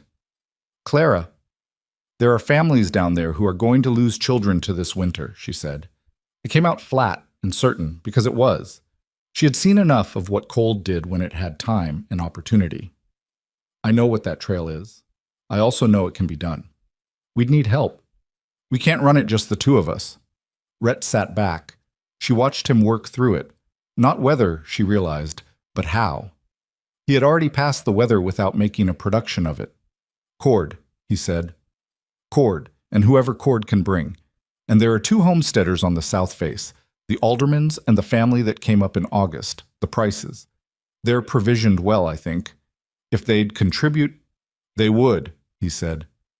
"Alderman would. I'd have to explain the situation, but he'd come." They rode to the Aldermans the next morning and to the Prices the day after, breaking trail through snow that came to the horses' chests in the deep sections. And both families were exactly what Rhett had said they would be. Not immediately enthusiastic, not without their own concerns and limitations, but fundamentally willing, in the way that people in isolated places develop a willingness that flatter places don't require because the need doesn't make itself as visible. Cord arrived 4 days later with 3 men and 2 extra pack horses, and the matter-of-fact energy of someone who had received a letter that said, "Come and had come." The supply route they built over the following 2 weeks was not elegant. It was cold and grueling, and the trail was exactly as bad as Rhett had predicted. Worse in 2 sections, where the wind had packed the snow into a hard crust that broke through unpredictably and sent horses stumbling and riders into drifts up to their waists.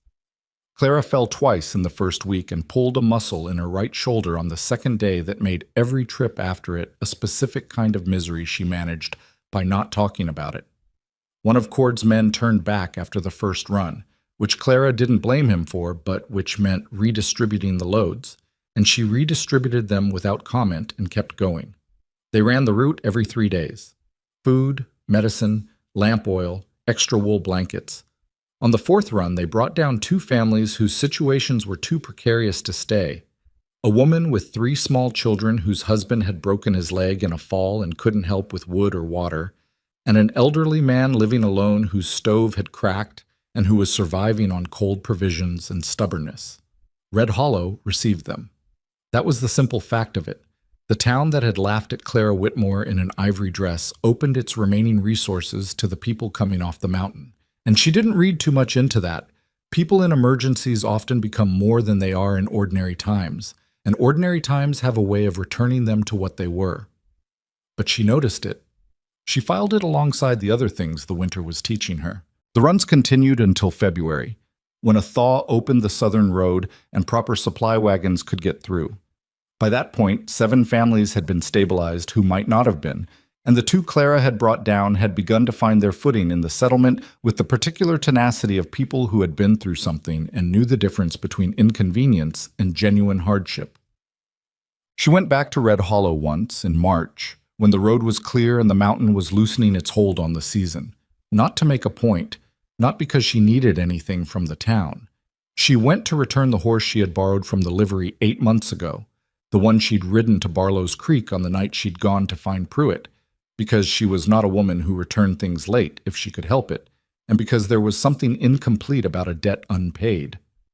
The livery was being run by a young man who was not Douglas Pell, and who accepted the horse with a handshake and a nod, and did not make a speech about it. She walked through town on her way back to where she'd tied her own horse. It was a Tuesday morning, cold still, the mud of the main street frozen in the overnight temperatures and softening in the sun. People she had known her entire life moved about their business. Some of them looked at her the way Tom Hargrove had described, differently, the recognition of her name behind their eyes now meaning something it hadn't before. Some of them didn't look at her at all, which was fine. She had not come for looks. She passed the town square. She did not stop there, did not stand in it and have a moment, because she was not the kind of woman who staged things for her own benefit. But she passed through the edge of it, and she felt the memory of the square on that October morning the way you feel an old injury in cold weather. Present, specific, no longer sharp, but there. She thought about the ivory dress. She had burned it in November when they were clearing out the cabin for winter, and she had gone through her trunk and found it at the bottom, and held it up in the light and looked at it for a long moment. It was still all right, technically, but she had no use for it up here, and keeping it felt like keeping the stone in the boot, a reminder of something she had decided she no longer needed to be reminded of. So she had fed it to the fire, and it had burned quickly, ivory fabric going orange and then black and then ash, and she had watched it go without ceremony and felt the lightness of a thing let go. What she kept instead was the morning she had stood in that square and not cried, the decision, made in about 2 seconds, not to give them that.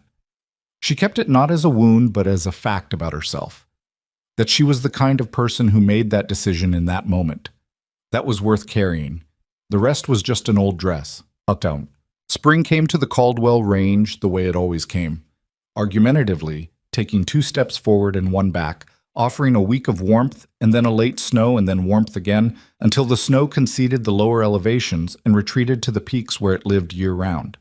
The creek ran high with snowmelt, and the meadows went green almost overnight, and the elk came back to the south meadow in numbers Clara hadn't seen before, and the mornings had that quality again.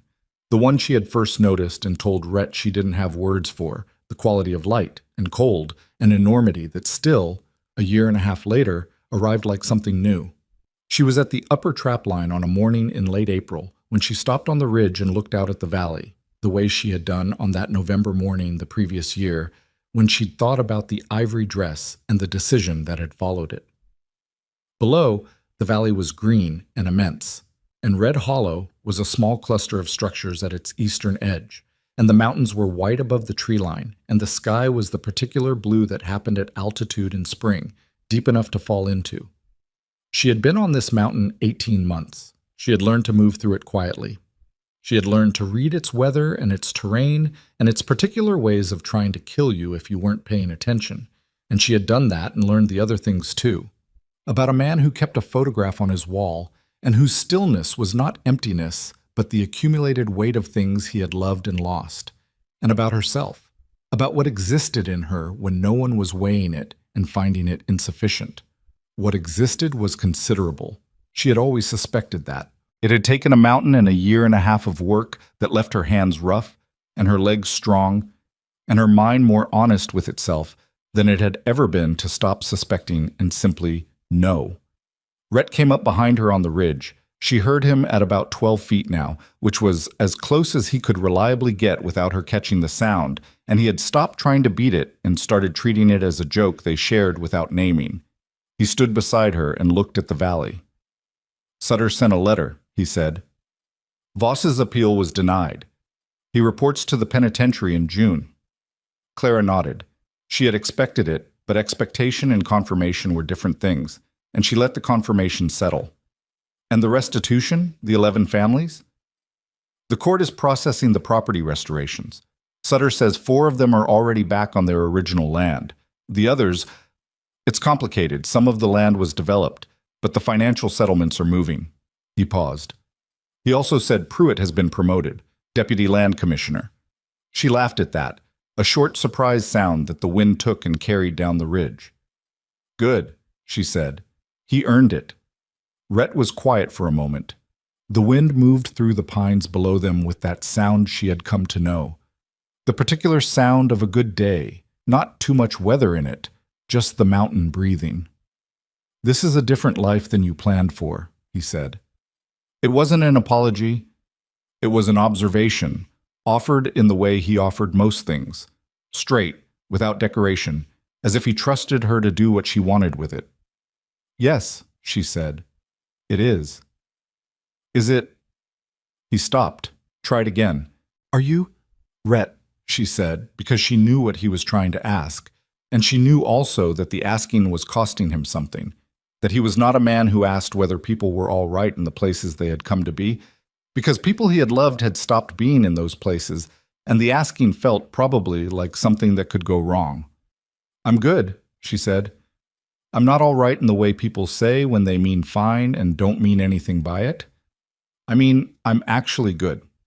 Here, on this mountain, with this life. He looked at her. You are the most unexpected thing that ever happened to me too, she said. I meant to tell you that. I just waited until I was sure. Something in his face did the thing it did. The adjustment, the slight shift. The expression he had when something he had expected to be one way turned out to be another. And now you're sure, he said. Now I'm sure, she said. Below them the valley held its morning light, and the mountains held their snow, and the sky held everything under it without preference or opinion, the way the world holds all the lives being lived in it simultaneously. The 11 families finding their way back to land that had been stolen and returned, Pruitt at his new desk with his new title and his conscience finally quiet. Cordeller moving through the territory on whatever business came next. Sutter writing his careful letters. The people of Red Hollow going about the ordinary business of surviving another season. All of it happening at once, all of it mattering in its own specific way. That was the thing about living through something, Clara thought.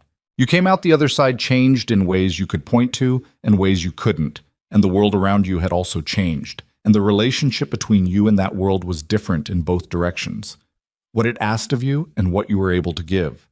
You couldn't always see it clearly while it was happening. You could only make the decisions that were in front of you and trust that the kind of person you were choosing to be in each of those moments would add up to something you could live with.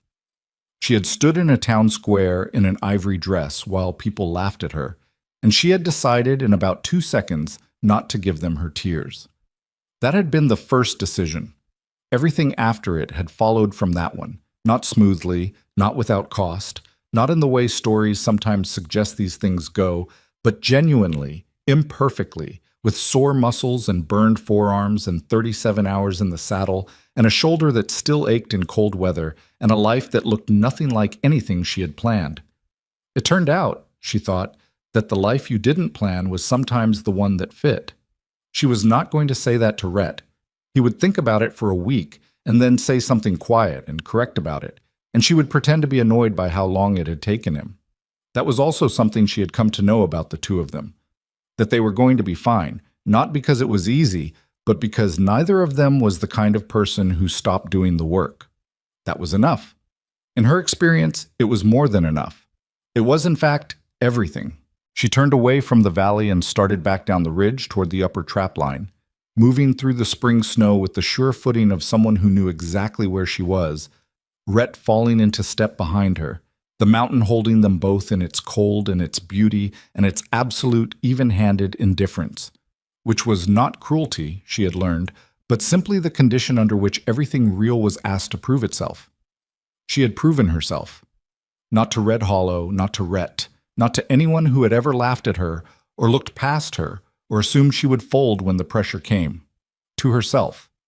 That was the one that counted. That was the one that lasted.